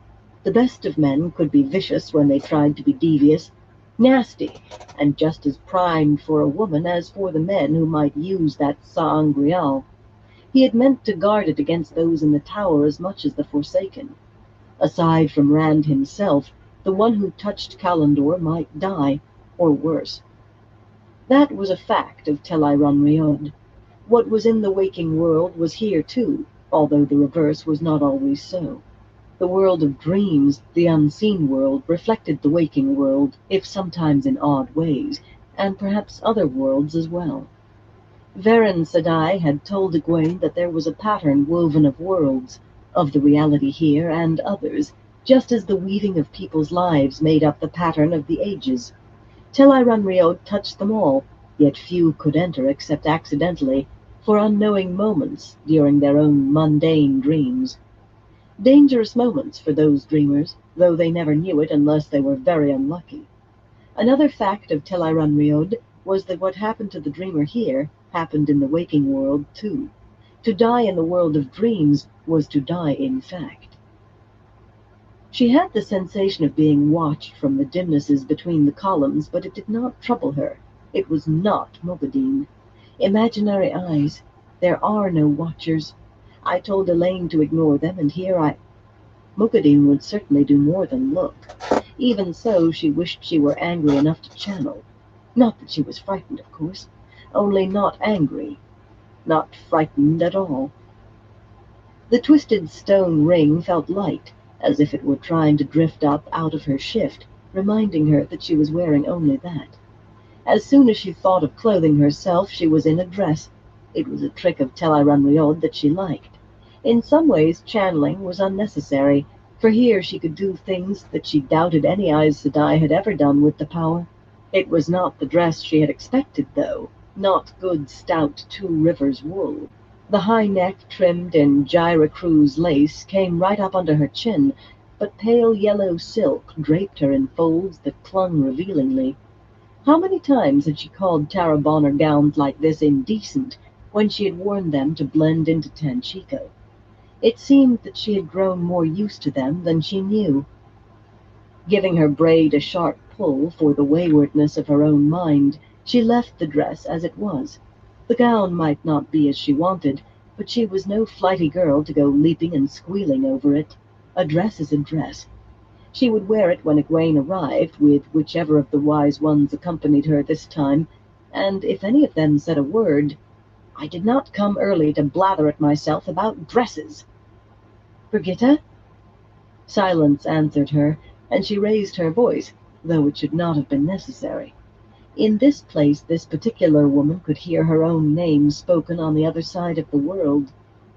"Brigitta?" A woman stepped out from among the columns, blue eyes calm and proudly confident, her golden hair in a long braid more intricate than Nynaeve's own. Her short white coat and voluminous yellow silk trousers, gathered at the ankles above short boots with raised heels, were garments of more than 2,000 years ago that she had taken a liking to. The arrows in the quiver at her side appeared to be silver, and so did the bow she carried. "Is Gadol about?" Nynaeve asked. He was usually close by Brigitta, and he made Nynaeve nervous, refusing to acknowledge her existence, scowling when Brigitta spoke to her. It had been something of a shock at first to find Gadol Kane and Brigitta, long-dead heroes linked in so many stories and legends, in Tel'aran'rhiod. But, as Brigitta herself had said, where better for heroes bound to the wheel of time to await rebirth than in a dream that had existed as long as the wheel. It was they, Brigitta and Gadol Kane and Rogosh Eagle-Eye and Arthur Hawkwing and all the others, that the Horn of Valir would summon back to fight at Tarmangaiden. Brigitta's braid swung as she shook her head. "I have not seen him for some time. I think the wheel has spun him out again. It always happens so." Expectation and concern both touched her voice. If Brigitta was right, then somewhere in the world a boy-child had been born, a mewling babe with no knowledge of who he was, yet destined for adventures that would make new legends. The wheel wove the heroes into the pattern as they were needed, to shape the pattern, and when they died, they returned here to wait again. That was what it meant to be bound to the wheel. New heroes could find themselves bound so as well, men and women whose bravery and accomplishments raised them far above the ordinary, but once bound, it was forever. "How long do you have?" Nynaeve asked. "Years yet, surely." Brigitta was always tied to Gadol, had been tied in story after story, in age after age, of adventure and a romance that even the wheel of time did not break. She was always born after Gadol, a year, or 5, or 10, but after. "I do not know, Nynaeve. Time here is not like time in the waking world. I met you here last 10 days gone, as it seems to me, and Elaine only a day before. What was it for you?" "4 days, and 3, Nynaeve muttered. She and Elaine had been coming to speak with Brigitta as often as they could, though too frequently it had not been possible with Tom and Julian sharing the camp and standing night guard. Brigitta actually remembered the War of Power, one lifetime of it anyway, and the Forsaken. Her past lives were like books fondly remembered from long ago, the more distant dimmer than the nearer, but the Forsaken stood out, especially Mogadine. "You see, Nynaeve, the flow of time here can shift in larger ways, too. It might be months before I am born again. or days. Here, for me. In the waking world, it could be years yet before my birth. With an effort, Nynaeve suppressed her vexation. Then we mustn't waste what time we have. Have you seen any of them since we last met? There was no need to say who. Too many. Lanfear is often in Tel Riod, of course, but I have seen Ravine and Samael and Grendal, Dimandred and Semirag. Brigitta's voice tightened at the last name. Even Mogadine, who hated her, did not frighten her visibly, but Semirag was another matter. Nynaeve shivered as well. The golden-haired woman had told her too much of that one, and realized she was wearing a thick wool cloak with a deep hood pulled up to hide her face. Flushing, she made it disappear. "None of them have seen you?" she asked anxiously. Brigitta was more vulnerable than herself in many ways, despite her knowledge of Tel Riod. She had never been able to channel. Any of the Forsaken could destroy her as if crushing an ant, without breaking stride. And if she were destroyed here, there would be no rebirth for her ever again. "I'm not so unskilled or so foolish as to allow that." Brigitta leaned on her silver bow. Legend said she never missed with that bow and her silver arrows. They are concerned with each other, not anyone else. I have seen Ravine and Samael, Grendal and Lanfear, each stalking the others unseen, and Dimandred and Semirag each shadowing them as well. I've not seen so much of them here since they were freed. They are up to something. Nynaeve bit her lip in vexed frustration. But what? I cannot say yet, Nynaeve. In the War of the Shadow, they were always plotting against each other as often as not, but their work has never boded well for the world, waking or dreaming. Try to find out, Brigitta, as much as you can safely at any rate. Do not take any risks. The other woman's face did not change, but Nynaeve thought she was amused. The fool woman thought as little of danger as did Lan. She wished she could ask about the White Tower, about what Swan might be scheming, but Brigitta could neither see nor touch the waking world unless she was called there by the horn. You are just trying to avoid what you really want to ask. Have you seen Mogadine? No, Brigitta sighed, but not for lack of trying. In the usual course, I can find anyone who knows they are in the world of dreams. There is a feel, like ripples spreading through the air from them, or perhaps from their awareness. I do not know, really. I am a soldier, not a scholar. Either she has not come into Tel Riod since you defeated her, or... She hesitated, and Nynaeve wanted to stop her from saying what she knew would come next, but Brigitta was too strong to dodge unpalatable possibilities. Or else she knows I have been looking for her. She can hide, that one. She is not called the Spider for nothing. That was what a Mogadine had been in the age of legends. A tiny spider that spun its webs in secret places, its bite poison enough to kill in heartbeats. Suddenly very much aware of feeling unseen eyes, Nynaeve shivered heavily. It was not trembling, just a shiver, not trembling. Still, she kept the sleek Tarabonner gown firmly in mind, lest she abruptly find herself wearing armor. It was embarrassing enough if that sort of thing happened when she was alone, even more under the cool blue gaze of a woman valiant enough to be a match for Gadal Kane. Can you find her even when she wants to remain hidden, Brigitta? It was a very great deal to ask, if Mogadine knew she was being hunted, like searching for a lion in high grass armed only with a stick. The other woman did not hesitate. Perhaps. I will try. Hefting her bow, she added, I must go now. I do not want to risk being seen by the others when they come. Nynaeve put a hand on her arm to stop her. It would be a help if you let me tell them.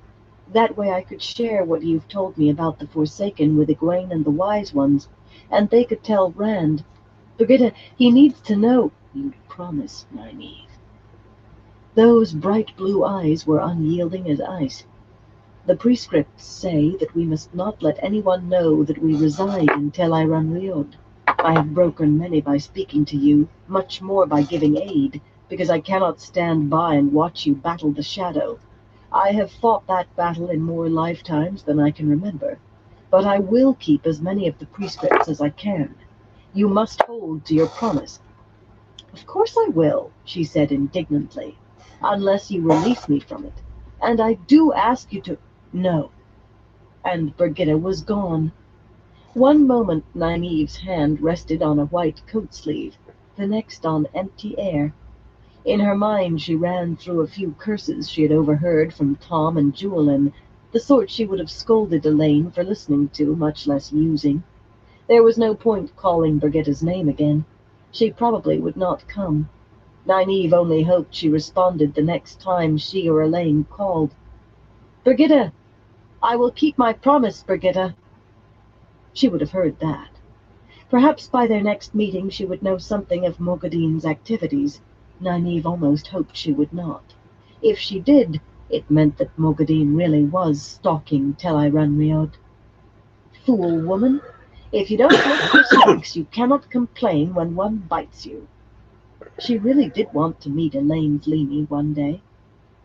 The emptiness of the vast chamber oppressed her, all those great polished columns and that sense of being watched from the dimness between.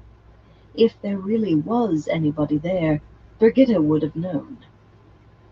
She realized that she was smoothing the silk gown over her hips, and to take her mind off eyes that were not there, she concentrated on the dress.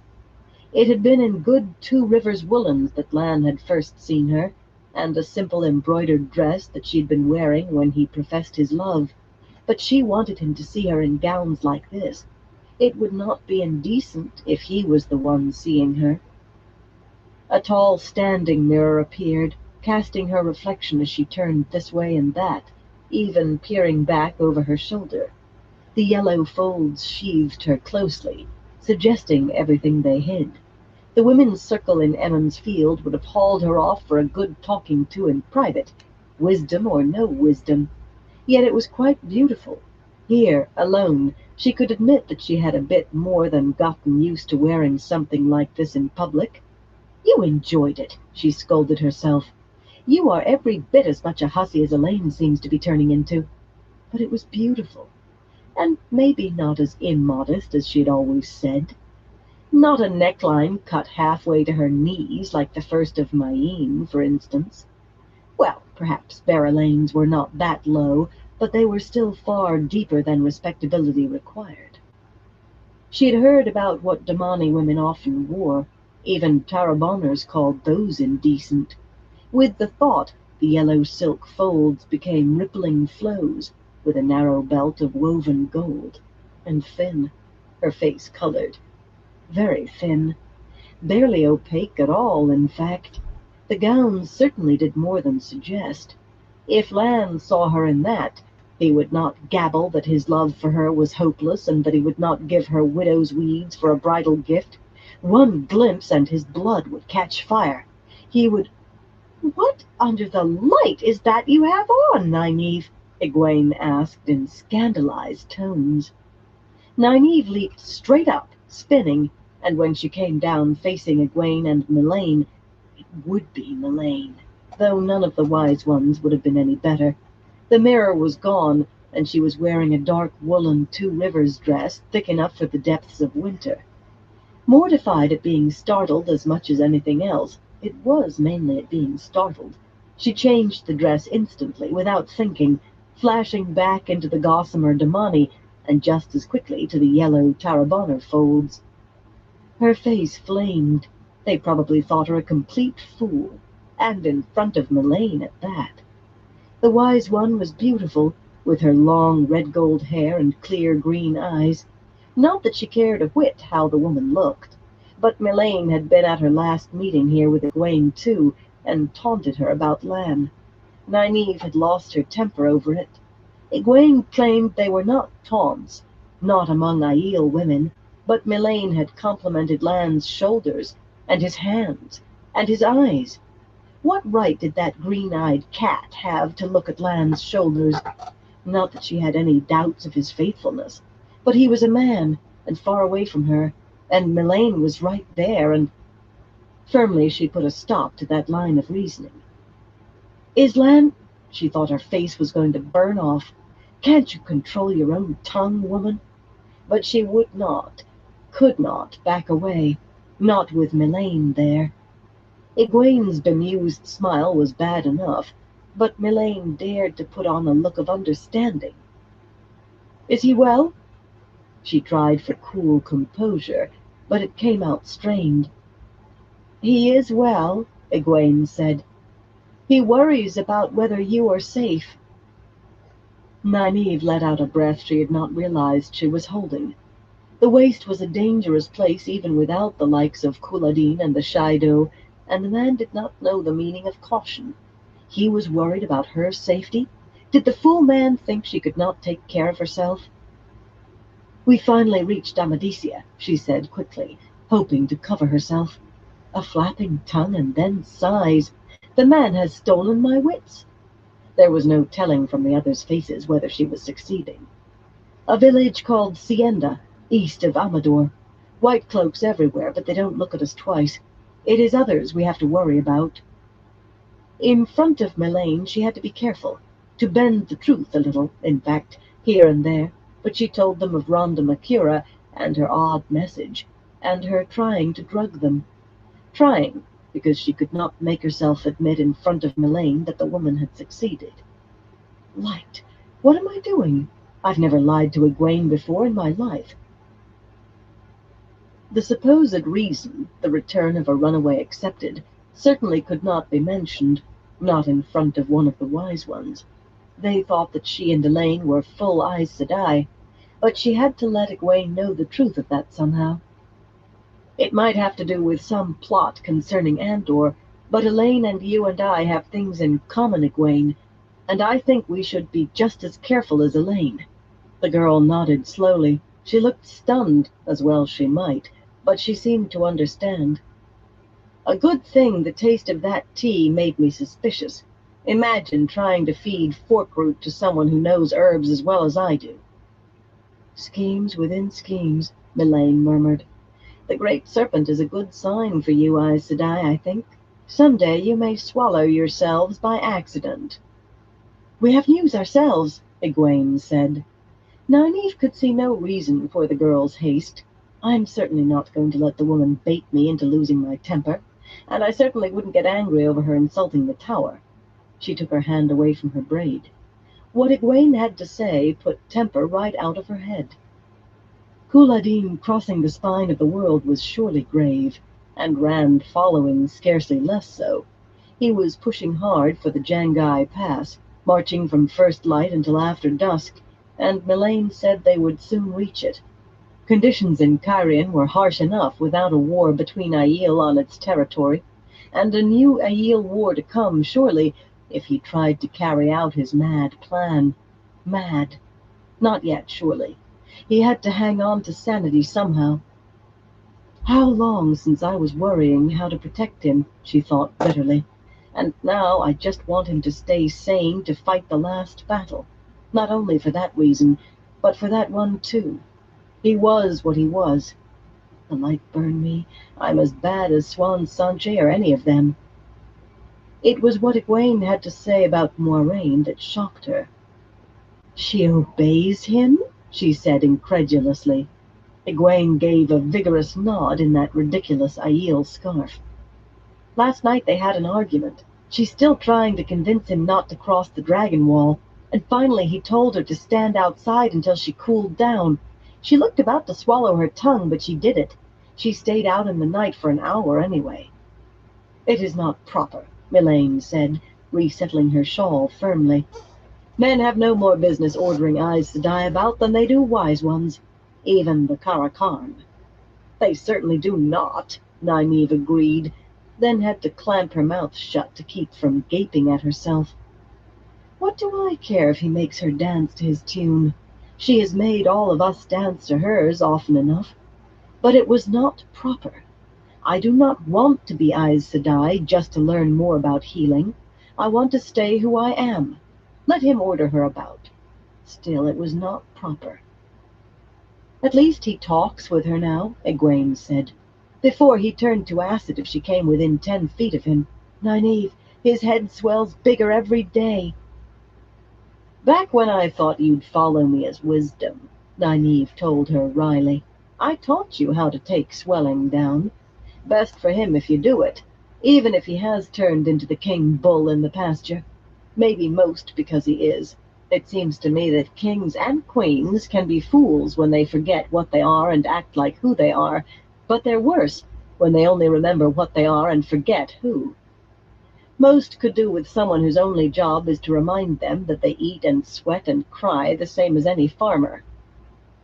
Mylane folded her shawl around her, seeming unsure whether to agree or not, but Egwene said, I try, but sometimes he doesn't seem like himself at all, and even when he is, his arrogance is usually too thick a bubble to prick. Do the best you can. Helping him hold on to himself may be the best thing that anyone could do, for him and the rest of the world. That produced a silence. She and Egwene certainly did not like to talk about the eventuality of Rand going mad, and Mylane could not like it any better. I have something else important to tell you, she went on after a moment. I think the Forsaken are planning something. It was not the same as telling them about Birgitta. She made it seem that she herself had seen Lanfear and the others. In truth, Mogadin was the only one she could recognize at sight, and maybe Asmodean, though she had only seen him once, and at a distance. She hoped neither of them thought to ask how she knew who was who, or why she thought Mogadin might be skulking about. In actuality, the problem did not arise from that at all. Have you been wandering the world of dreams? Mylane's eyes were green ice. Nynaeve met her level stare for level stare, despite Egwene's rueful head-shaking. I could hardly see Ravine and the rest without it, now could I? Aes Sedai, you know little and you try too much. You should not have been taught the few pieces that you have. For myself, I sometimes regret that we agreed even to these meetings. Unschooled women should not be allowed in Tel Riod. I have schooled myself in more than you ever taught me. Nynaeve kept her voice cool with an effort. I learned to channel on my own, and I do not see why Tel Riod should be any different. It was only stubborn anger that made her say that. She had taught herself to channel, true, but without knowing what it was that she was doing, and only after a fashion. Before the White Tower she had healed sometimes, but unaware, until Moiraine proved it to her. Her teachers in the tower had said that was why she needed to be angry in order to channel. She had hidden her ability from herself, afraid of it, and only fury could break through that long-buried fear. So, you are one of those the Aes Sedai call wilders. There was a hint of something in the last word, but whether scorn or pity, Nynaeve did not like it. The term was seldom complimentary in the tower. Of course, there were no wilders among the Aiel. The wise ones who could channel found every last girl with the spark born in her, those who would develop the ability to channel sooner or later, even if they did not try to learn. They claimed also to find every girl without the spark who could learn if instructed. No Aiel girl died trying to learn by herself. You know the dangers of learning the power without guidance, Aes Sedai. Do not think the dangers of the dream are less. They are just as great, perhaps more for those who venture without knowledge. I am careful, Nynaeve said in a tight voice. She had not come to be lectured by this sun-haired vixen of an Aiel. I know what I am doing, Mylane. You know nothing. You are as headstrong as this one was when she came to us. The wise one gave Egwene a smile that actually seemed affectionate. We tamed her excessive exuberance, and now she learns swiftly, though she does have many faults still. Egwene's pleased grin faded. Nynaeve suspected that grin was why Mylane had added the last. If you wish to wander the dream, the Aiel woman went on, come to us. We will tame your zeal as well, and teach you. I do not need taming, thank you very much, Nynaeve said with a polite smile. Nalain will die on the day he learns that you are dead. Ice stabbed into Nynaeve's heart. Nalain was what the Aiel called Lan. One man, it meant in the old tongue, or man alone, or the man who is an entire people. Exact translations from the old tongue were often difficult. The Aiel had a great deal of respect for Lan, the man who would not give up his war with the Shadow, the enemy that had destroyed his nation. You are a dirty fighter, she muttered. Mylane quirked an eyebrow. Do we fight? If we do, then know that in battle there is only winning and losing. Rules against hurting are for games. I want your promise that you will do nothing in the dream without first asking one of us. I know Aes Sedai cannot lie, so I would hear you say it.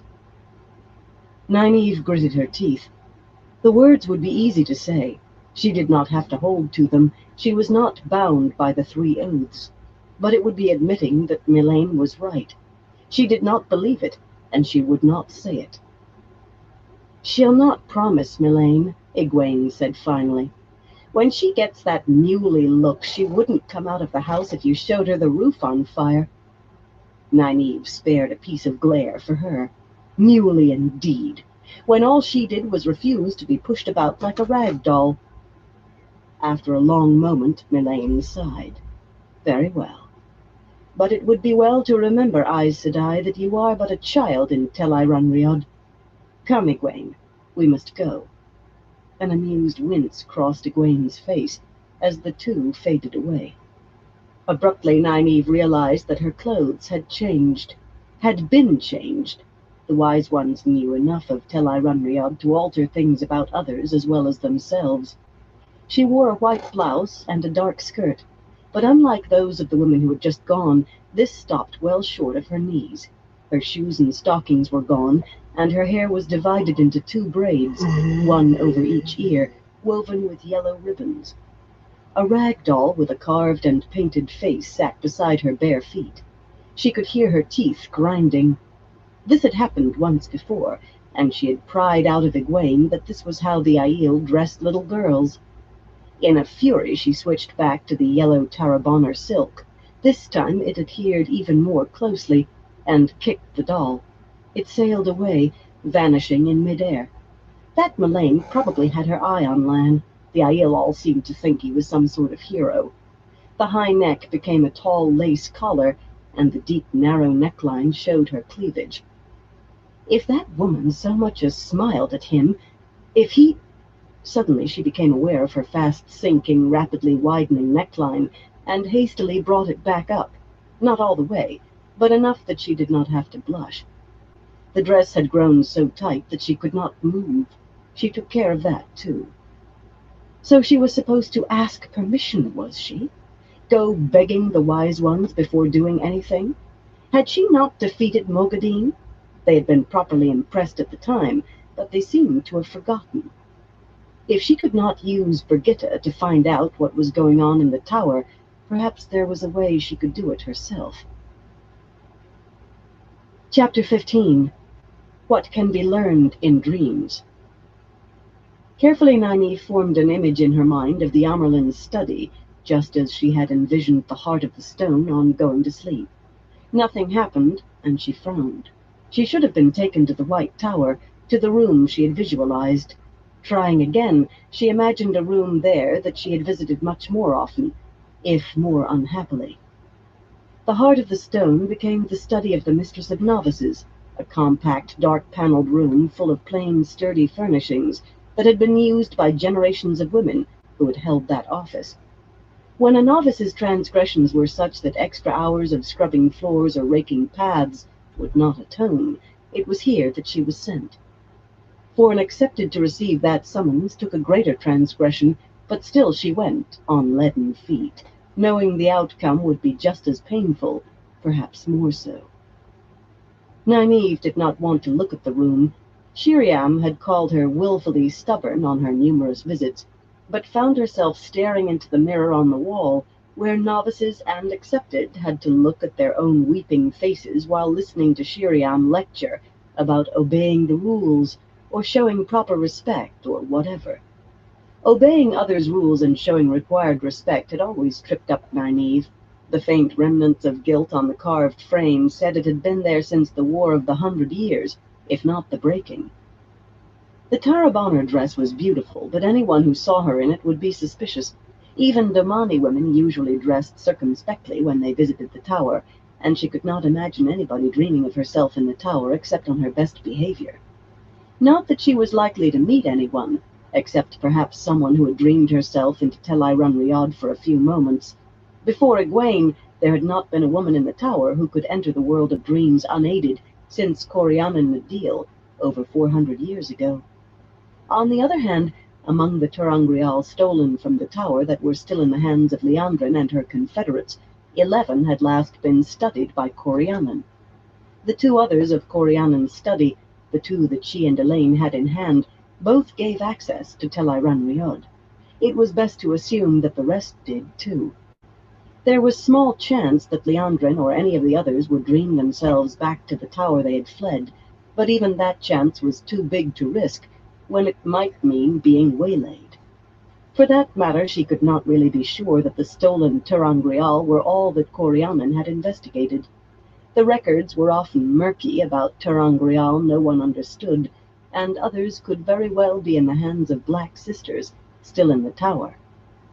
The dress changed completely, became white wool, soft but not of a particularly fine quality, and banded at the hem with 7 colored stripes, 1 for each Ajah. If she saw anyone who did not vanish after a few moments, she would take herself back to Sienda, and they would think she was only one of the accepted, touching Tel Riyadh in her dreams. No, not the inn, but Shiriam's study. Anyone like that would have to be Black Ajah, and after all, she was supposed to be hunting them. Completing her disguise, she gripped her suddenly red-gold braid and grimaced at Melane's face in the mirror. Now there was a woman she would like to hand over to Shiriam. The study of the Mistress of Novices was near the novices' quarters, and the wide tiled hallways flickered with occasional motion past elaborate wall hangings and unlit stand lamps, flashes of frightened girls all in novice white. A good many novice nightmares would contain Shiriam. She ignored them as she hurried by. They were not in the world of dreams long enough to see her, or if they did, they would simply think her part of their own dream. It was only a short climb up broad stairs to the Amerlin's study. As she approached, suddenly Elida was in front of her, sweaty-faced in a blood-red gown, the stole of the Amerlin's seat around her shoulders. Or almost the Amerlin's stole. It had no blue stripe. Those stern, dark eyes focused on Nynaeve. "I am the Amerlin's seat, girl. Do you not know how to show respect? I will have you—" In mid-word, she was gone. Nynaeve exhaled raggedly. Elida as Amerlin. That was a nightmare for certain. Probably her fondest dream, she thought wryly. It will snow in Tyr before she ever rises that high. The anteroom was much as she remembered it, with one wide table and a chair behind it for the keeper of the chronicles. A few chairs sat against the wall for Aes Sedai waiting to speak with the Amerlin. Novices and accepted stood. The neat array of papers on the table, bound scrolls and large parchments with seals and letters, seemed unlike Lyanna, though. Not that she was untidy, quite the reverse, yet Nynaeve had always thought she would put everything away at night. She pushed open the door to the inner room, but her steps slowed as she entered. No wonder she had not been able to dream herself here. The room was nothing like what she remembered. That heavily carved table and tall throne-like chair, the vine-carved stools arranged in a perfect curve in front of the table, not one so much as an inch out of place. Swan Sanche affected simple furnishings, as if pretending she was still only a fisherman's daughter, and she kept only one extra chair, which she did not always let visitors use. And that white vase full of red roses, rigidly arranged on a pedestal like a monument. Swan enjoyed flowers, but she preferred a bouquet of colors, like a field of wildflowers in miniature. Above the fireplace had hung a simple drawing of fishing boats in tall reeds. Now there were 2 paintings, one of which Nynaeve recognized. Rand, battling the Forsaken who had called himself Baalzamon, in the clouds above Falma. The other, on 3 wooden panels, portrayed scenes that linked to nothing she could pull out of her memory. The door opened, and Nynaeve's heart leaped into her throat. A red-haired accepted she had never seen before stepped into the room and stared at her. She did not wink out of existence. Just as Nynaeve was preparing to leap back to Shiriam's study, the red-haired woman said, "Nynaeve, if Mylene knew you were using her face, she'd do more than put you in a child's dress." And just that suddenly she was Egwene, in her Aiel garb. "You nearly frightened 10 years out of me," Nynaeve muttered. "So the wise ones have finally decided to let you come and go as you please? Or is Mylene behind—" "You should be frightened," Egwene snapped, color rising in her cheeks. "You are a fool, Nynaeve. A child playing in the barn with a candle." Nynaeve gaped. Egwene berating her? "You listen to me, Egwene Alvear. I'll not take that from Mylene, and I won't take it. You had best take it from someone before you get yourself killed. I ought to take that stone ring away from you. I should have given it to Elaine and told her not to let you use it at all." "Told her not? Do you think Mylene was exaggerating?" Egwene said sternly, shaking her finger almost exactly like Mylene. "She was not, Nynaeve. The wise ones have told you the simple truth about Tel Irenriod time and again, but you seem to think they're fools whistling in a high wind. You are supposed to be a grown woman, not a silly little child. I vow, whatever sense you once had in your head seems to have vanished like a puff of smoke. Well, find it, Nynaeve." She sniffed loudly, rearranging the shawl on her shoulders. "Right now you are trying to play with the pretty flames in the fireplace, too foolish to realize you might fall in." Nynaeve stared in amazement. They argued often enough, but Egwene had never, ever tried to dress her down like a girl caught with her fingers in the honey jar. Never.